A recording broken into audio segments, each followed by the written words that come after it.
The fluorescent lights of Harrison Tech's executive floor buzzed with their usual indifference as Marcus Webb straightened his tie, preparing for another board meeting. At 52, he'd built an empire from nothing, a self-made billionaire whose face graced magazine covers and whose decisions affected thousands of lives. But on this particular Tuesday morning, it wasn't a $1 million deal that would define his legacy. It was a small voice trembling with fear and a mother's silent tears behind a bathroom door. Marcus was reviewing quarterly reports when he heard it, a tiny whisper barely audible above the office chatter. "Sir. Excuse me, sir." He looked down to find a little girl, no more than 6 years old, clutching a worn stuffed rabbit to her chest. Her eyes were red-rimmed, and her lower lip quivered as she tried to hold back tears. "Are you lost, sweetheart?" Marcus asked, crouching down to her level, his $700 shoes squeaking against the polished marble floor. The little girl shook her head frantically. "My mommy's crying in the bathroom. She won't stop, and I don't know what to do." Her voice cracked on the last word, and Marcus felt something shift in his chest, a feeling he hadn't experienced in years of cutthroat business dealings and cold corporate negotiations. "Can you show me where?" he asked gently. She nodded and took his hand, her small fingers disappearing into his palm. They walked past bewildered executives and curious assistants, the powerful CEO being led by a frightened child through the corridors of his own building. She stopped at the women's restroom near the Human Resources Department, her hand still gripping his tightly. Marcus could hear it now, the muffled sound of someone crying, trying desperately to muffle their sobs. He knocked softly on the door. "Hello. This is Marcus Webb. Your daughter is out here, and she's worried about you.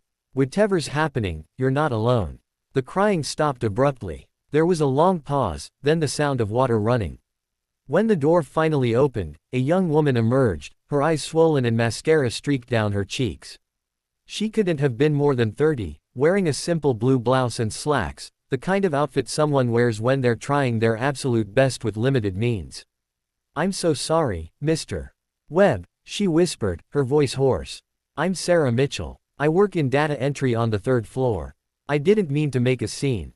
Her voice broke again, and the little girl rushed to hug her mother's legs. "Let's find somewhere private to talk," Marcus said, his tone leaving no room for argument. He led them to a small conference room, closing the door behind them and pulling out chairs. "Please, sit. And someone needs to tell me what's going on." Sarah wiped her eyes with the back of her hand, looking everywhere but at him. Her daughter climbed into her lap, the stuffed rabbit squashed between them. "I got the letter this morning," Sarah began, her words tumbling out like water breaking through a dam. "My daughter, Emma, she needs surgery. Her heart has a defect, and if we don't fix it soon, the doctors say." She couldn't finish the sentence, just pulled Emma closer. Marcus listened, his jaw tightening. "And your insurance?" Sarah laughed, a bitter sound without humor. "The company insurance covers some, but not enough. Not even close. The surgery costs $300,000, and after insurance, I'd still owe $180,000. I'm a single mother. I make $32,000 a year. I've been here for 2 years, working overtime whenever I can, but I don't have that kind of money. No bank will loan it to me. I don't know what to do." The tears came again, silent and devastating. Emma looked up at Marcus with eyes too wise for her age. "Are you going to fire my mommy for crying at work?" The question hit Marcus like a physical blow. Is this what his company had become? A place where people feared losing their jobs for being human, for having emergencies, for breaking down when their child's life hung in the balance. "No, sweetheart," he said softly. "I'm not going to fire your mommy. In fact, I'm going to help." Sarah's head snapped up. "Mr. Webb, I'm not asking for charity. I just needed a moment to collect myself. I'll work harder, I'll take on extra shifts." Marcus held up his hand. "How long have you worked here?" 2 years, 3 months. "And in that time, have you ever been late? Ever missed a deadline?" Sarah shook her head. "No, sir. I pride myself on my work." Marcus pulled out his phone and made a call. "Linda." "Yes, it's Marcus. I need you to pull the file for Sarah Mitchell in data entry. Send me her complete work history and performance reviews. Right now, please." He waited, scrolling through his phone. Excellent ratings across the board. Never a single complaint. "I see. Thank you." He looked at Sarah, really looked at her, seeing not just an employee number but a human being fighting with everything she had to save her child. How many others were there like her in his building? How many silent battles were being waged behind professional smiles and quarterly targets? "Here's what's going to happen," Marcus said, his voice firm but warm. "The company is going to cover Emma's surgery. All of it. Consider it done." Sarah gasped, her hand flying to her mouth. "Mr. Webb, that's too much, I can't possibly." "You're not asking. I'm telling you. But there's more." He leaned forward, his eyes intense. "You've been doing the work of someone who should be making twice your salary. I'm promoting you to senior data analyst, effective immediately. That comes with a 40% raise and better benefits. And I'm creating a new company program, an employee emergency fund for situations exactly like this. No one should have to choose between their job and their family, between their dignity and their child's health."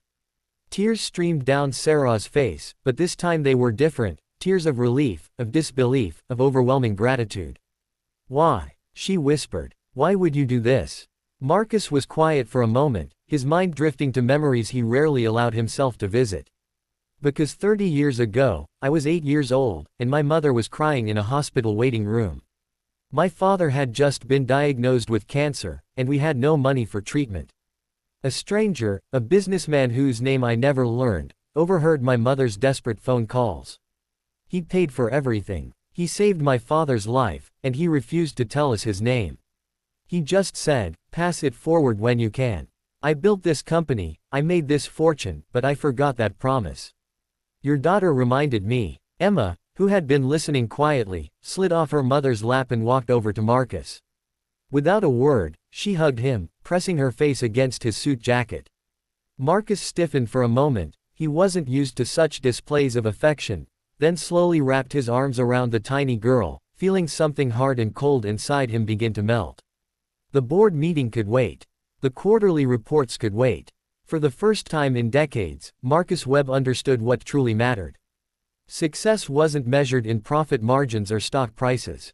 It was measured in moments like this, in the ability to change a life, to restore hope where there was only despair, to be human in a world that often forgot how. 3 months later, Emma's surgery was a complete success. She returned to visiting her mother at work. But now she ran through the halls with energy and life, her stuffed rabbit bouncing along beside her.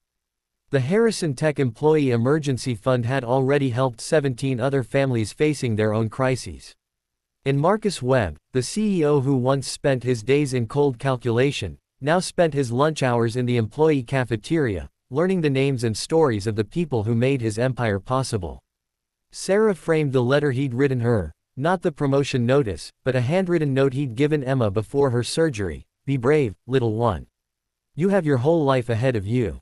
Make it count. Make it kind." Sometimes it takes a child's tears and a mother's desperate love to remind us that beneath the titles, the wealth, and the power, we're all just human beings trying to do right by the people we love. And sometimes, the most powerful thing a person can do isn't to close a deal or expand an empire, it's simply to listen, to care, and to help when help is needed most. Marcus never forgot the lesson that small voice taught him that Tuesday morning.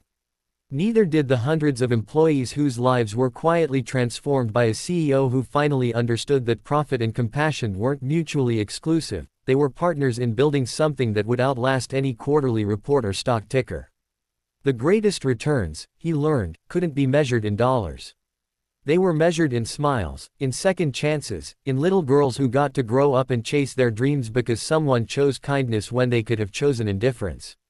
And it all started with 5 simple words: "Sir, my mommy's crying in the bathroom."